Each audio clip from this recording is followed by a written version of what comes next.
ఎంతగానో ప్రయత్నం చేస్తూ ముందుకెళ్తానన్న విషయం ఇక్కడున్న ప్రతి ఒక్క విద్యార్థికి ప్రతి ఒక్క టీచర్కి తెలుసు. ఈరోజు స్కూళ్ళ గురించి మాట్లాడుకుంటే కడప నియోజకవర్గం గురించి మాట్లాడుకోవాల్సిన అవసరం కూడా ఉంది. ఈరోజు మీ అందరికీ తెలుసు,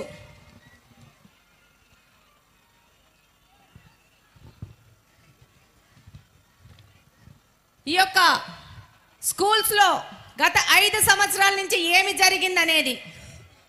మన స్కూల్స్కి మనకు ఆర్ఓలు ఉన్నాయా అని చెప్పేసి ఒకసారి ప్రశ్నిస్తున్నాను.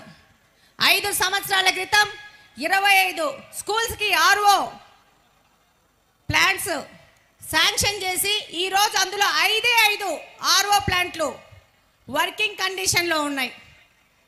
అది నిజమా కాదా? ఈరోజు ఈ యొక్క సభాముఖంగా డిప్యూటీ సీఎం పవన్ కళ్యాణ్ గారికి విజ్ఞప్తి చేసుకుంటున్నాను. ప్రభుత్వము ముఖ్యంగా విద్యార్థులకి సరైన మంచినీళ్ళు ఇవ్వాల్సిన ఆవశ్యకత గురించి ప్రభుత్వం ఆలోచించుకోవాల్సిన అవసరం ఉందని ఈ సందర్భంగా తెలియజేసుకుంటున్నాను.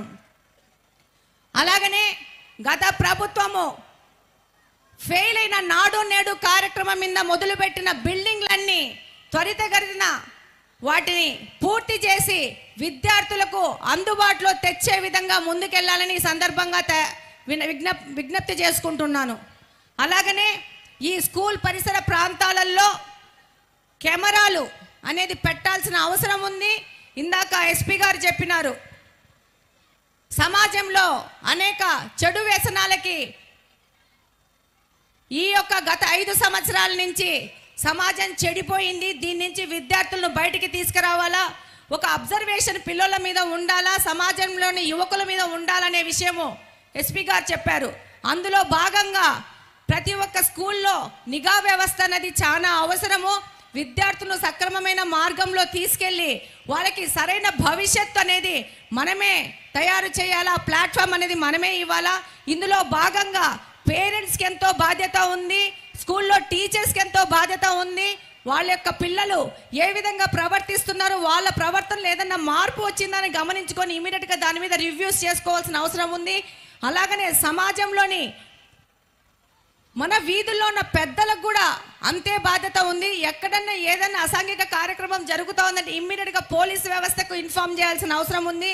నా యొక్క అనుభవంలోకి వచ్చింది ఏంటంటే ఇప్పుడు చాలా తగ్గింది, కానీ ఇంకా తగ్గాల్సిన అవసరం ఉంది. ఇది ఒక ఈ వ్యసనాలు అనేది మహమ్మారిలాగా ఈ యొక్క ఆంధ్రప్రదేశ్ చుట్టుముట్టుకొని ఉన్నాయి.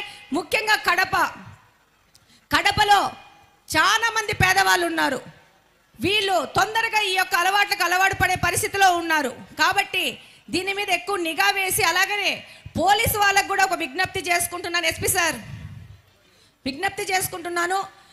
డివిజన్లు తిరుగుతూ ఉంటే ముఖ్యంగా వాళ్ళు చెప్పేది ఏంటంటే పోలీస్ స్టేషన్ ఇన్ఫార్మ్ చేసినా కూడా పోలీసుల లోయర్ కార్డ్ అన్నీ వచ్చి ఎస్పీ గారికి ఇన్ఫార్మ్ చేసుకోరు. వాళ్ళు కానిస్టేబుల్ లెవెల్లో, పోలీస్ స్టేషన్ లెవెల్లో వాళ్ళు చెప్తారు. అప్పుడు వాళ్ళు అలర్ట్గా వెంటనే రియాక్ట్ అవ్వట్లేదని చెప్పి ఈ విషయంలో కూడా మీరు కూడా రివ్యూ చేసుకుని వాళ్ళకు కూడా కౌన్సిలింగ్ ఇవ్వాల్సిన అవసరం ఉంది.